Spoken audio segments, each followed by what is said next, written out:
Well, there is so much new music that has come out in the last month. Seriously, take a look at all of the singles that Country Central has posted on their weekly single release in the last month, and you can get a sense of how much music has actually come out. Well, today I'm gonna review every one of those songs. No, I'm not. I'm gonna do like 10 of them. But before we get into all of these songs, today's video has a sponsor, and it's SeatGeek. As y'all know, live events are back in full force, and whether you are looking to go to a sporting event or, more likely, a country concert, you can save $20 off tickets using my promo code, which is just Grady Smith. If you didn't know what SeatGeek is, it is a super easy to use app. I actually have it on my phone, and you can just look at events that are happening near you. You can search for events and just sort of browse ticket prices and compare them. They have a handy little color-coded system, so the green means you're getting a good deal, the red means you're paying a more premium price, but it's basically just a really easy way to find and purchase tickets. The last time SeatGeek sponsored a video, a few of you guys actually DM'd me and said, hey, thank you, I got some last-minute Zach Bryan tickets through there, and I found myself browsing on it just like an hour ago because someone told me that Turnpike was playing here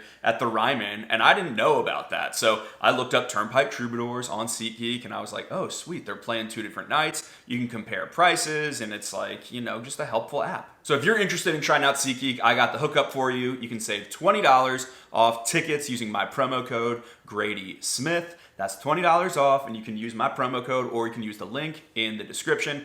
Thanks to them for sponsoring the video. The first song I want to talk about today is You Can Have Him, Jolene by Hart.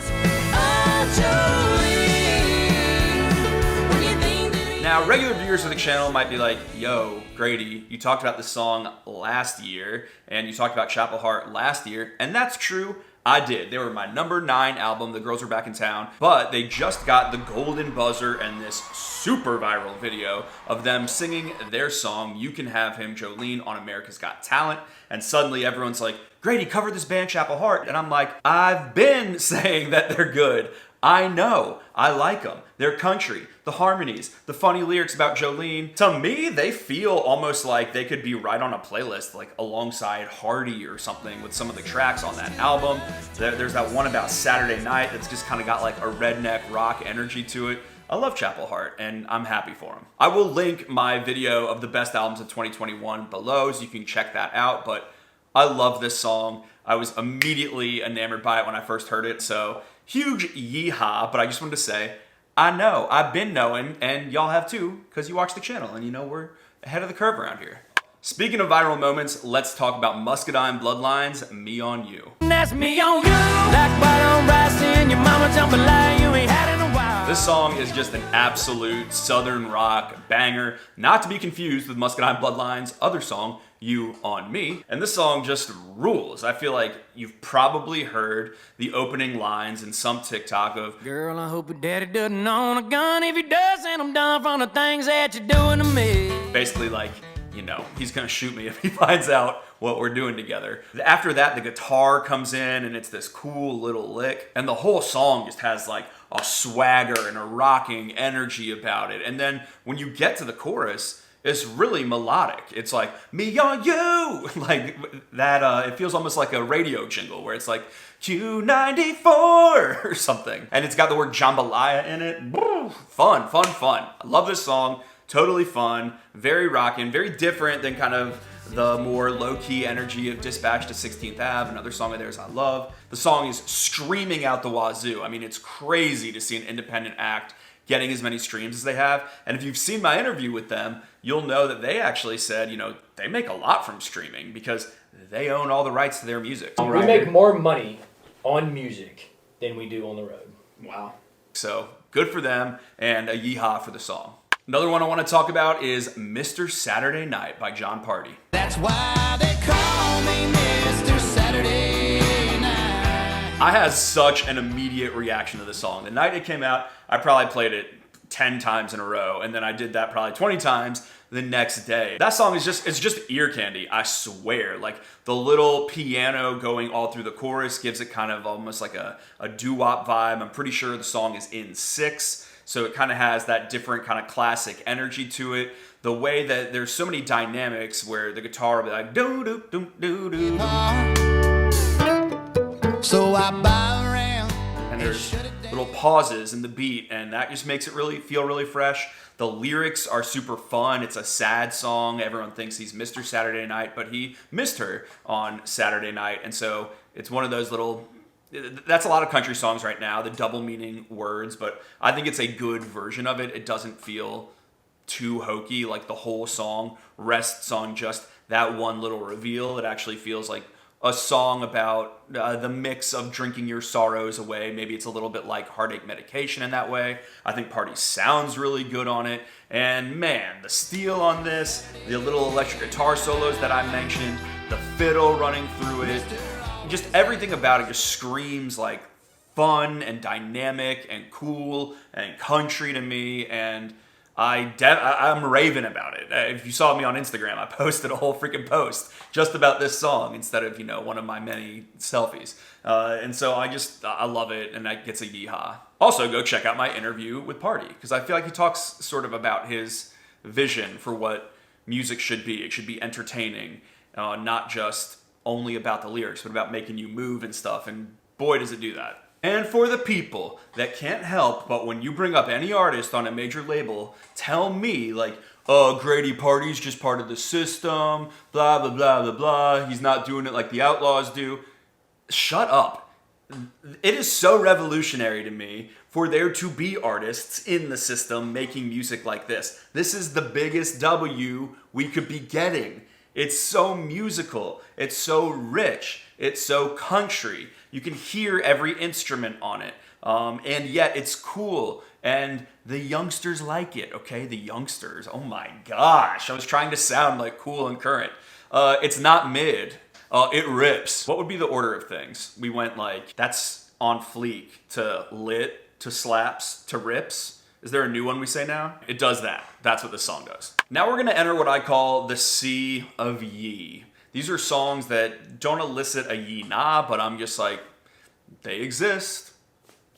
I feel little about them, but like, okay. The first of those is Kelsea Ballerini's Love is a Cowboy. Makes your heart feel like wild horses they get chased. I saw a TikTok where Kelsea Ballerini was talking about her upcoming album. It's different than anything I've ever done, and it is heavily influenced by, I would say 90s music in general, but definitely 90s female country. And I think we heard a tiny bit of that type of sound on Hole in a Bottle, but I don't really hear it on these first two songs from her upcoming album. Hart First is definitely like very poppy, and then this song, it sounds a lot more country, I will say that. It makes your heart feel like. But it has a little bit more of that kind of stark piano ballad, almost like Homecoming Queen, rather than that kind of like jumbly, fun, full mix, almost like Mr. Saturday Night that we were just talking about. Still, I like the album. It's kind of about how love can be elusive, just like a cowboy. It's a theme we've heard before, but I think it's a pretty song, but a yee. Then we got Bryan with Country On. Hey cowboy, keep slinging that rope, eating that dirt. I thought this song would be way worse. I think this song is musically better than it is lyrically, although the sentiment of the song is sort of one full of gratitude for the country people. It's like, hey, if you're riding in that tractor, you're doing your job, country on, you just keep doing you. There's a cynical part of me that looks at someone as wealthy and successful as Luke Bryan and is just like, that feels so fake to me. But at the same time, it's like, well, if any, that would mean that no one successful can express affirmation of country people doing their country thing. And so it's a logical fallacy. I gotta accept it. And I think it's good to kind of put to bed that feeling of pandering. But even when I do that, these are themes you've heard before. It can feel quite cliche. It's not really adding any like new element into the conversation. And the idea of just country on, like you country on, it's a bit awkward. Like I don't think it fully works. However, I think the music here, this is like one of the freaking countryest things Luke Bryan has released in a long time. I'll continue to argue that, a lot of his albums have been much countrier than we have thought just because, the twerking is so distracting. I'm Kelley and I be that way.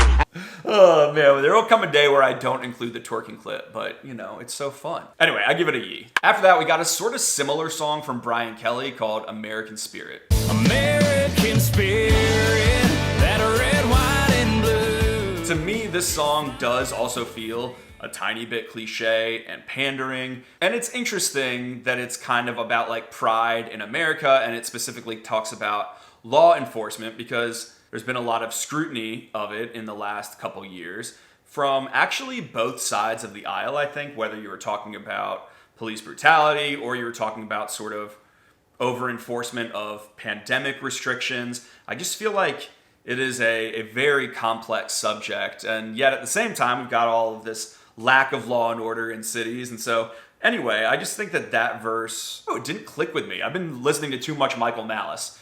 He's an anarchist, but I'm like, what do I think about law enforcement? I don't know. But regardless of that, I just think sonically, this doesn't feel as fresh as something like Beach Cowboy felt. I would actually love Bryan to keep sort of pushing in that kind of wackier, almost kitschy direction of Beach Cowboy, just because it felt so different, that song. And really, even though I think we all kind of were like, what is this when it first dropped? To me, it is such a grower and it has like a sleekness to that production, but this song doesn't hit me in exactly the same way.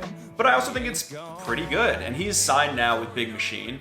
So I guess he's back to where Florida Georgia Line was signed, which is interesting. So we'll see what comes of it. But this one, I'd just give a yee. And then the other one is Lily Rose's In My Drinks. Cause I only see her in my drinks, makes me think that she's still mine. Now, Lily Rose broke out last year with her song Villains. I've never liked that song. I just didn't at all. And so I hadn't checked out her album. This is the first song I've checked out. And I think it's fine. It definitely feels almost like very Morgan Wallen inspired to me, especially right as it's flowing into the chorus. But I only see her in my drink. She's talking about this girl that she is drinking to remember the memory of her, not to forget. I think that's a clever lyric, but I find the entry, the kind of jumbled lyrics right there into the chorus, not my favorite sound, but I don't know. I just think it kind of feels like your standard pop rock country track, a little too much production for my taste.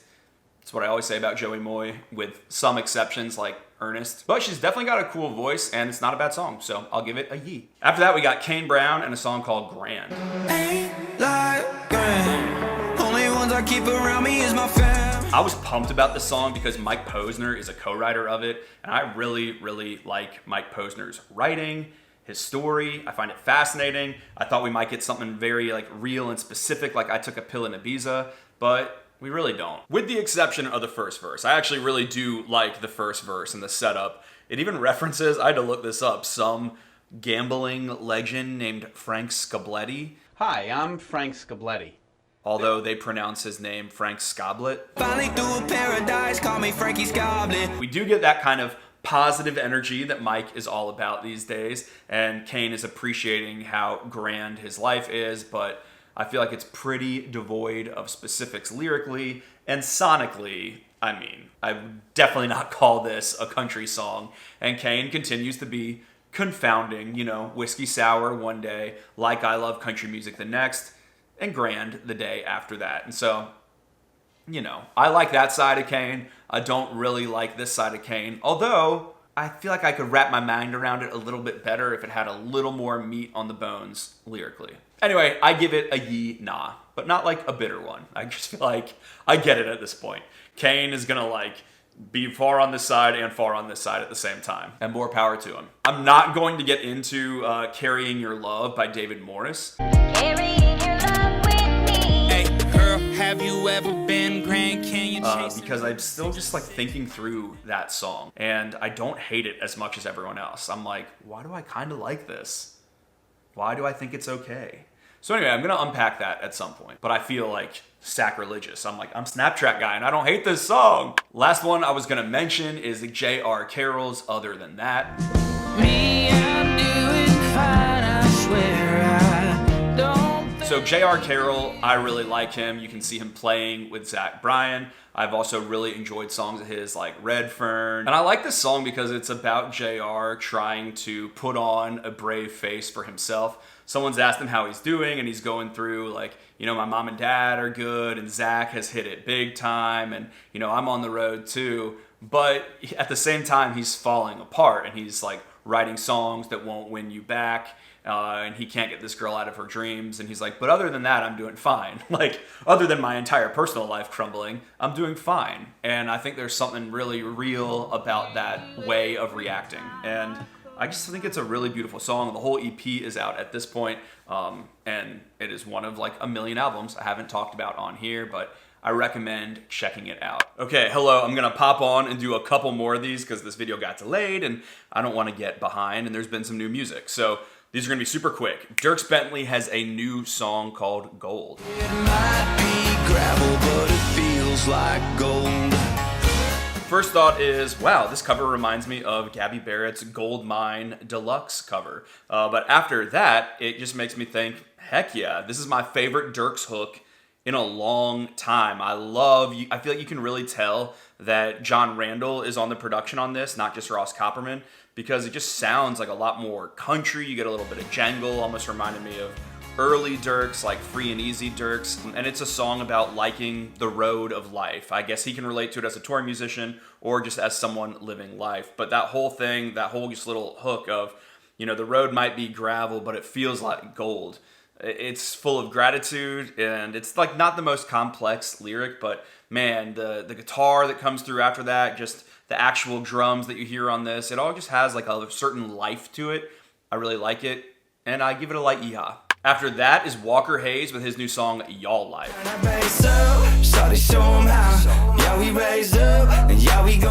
To me, this feels like it's trying very hard to be Fancy Like 2.0, right down to having 2 of the 3 writers on this song be writers of Fancy Like. And just because it tells a story of having this sort of regular middle-class Southern life, right down to mentioning Olive Garden in this song rather than Applebee's. White limousines to the Olive Garden on prom night. I actually like the Olive Garden line, for the record, about prom night, taking the white limousines to Olive Garden. That feels very real. And a lot of the images in the song are good in and of themselves, but to me, this doesn't feel like a song as much as it feels like a Pinterest board. Especially the end of the chorus where it flows into Nelly's country grammar, and then it says, it ends with where the crawdads grow, and it just feels like, well, where the crawdads sing is in media right now. I don't know, it feels very like AI generated or something. I gotta get my mind off freaking AI generated stuff. But do you know what I mean? It doesn't feel like a single moment. It just feels like a pastiche. There's also tons of bass in this. They also shout out the bass. That gives it that very, I would say, overproduced pop feel.